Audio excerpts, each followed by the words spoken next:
Today I want to speak briefly about the life of Frederick Ozanam.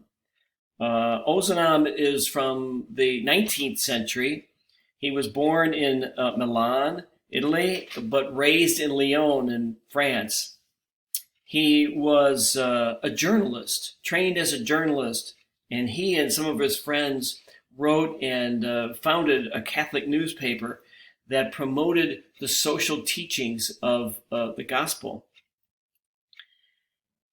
Based on that, and also on his observation of the extreme poverty that he saw in Paris and in the French countryside, in May of 1833, he helped to found the Society of St. Vincent de Paul.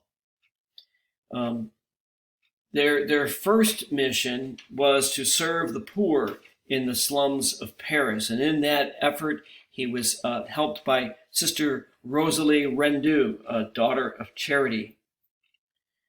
After that, Ozanam became a quite renowned professor of foreign literature and is a well-known author.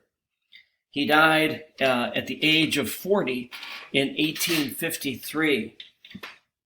The Society of St. Vincent de Paul continues today. The first chapter of the Society of St. Vincent de Paul in the United States was founded in St. Louis.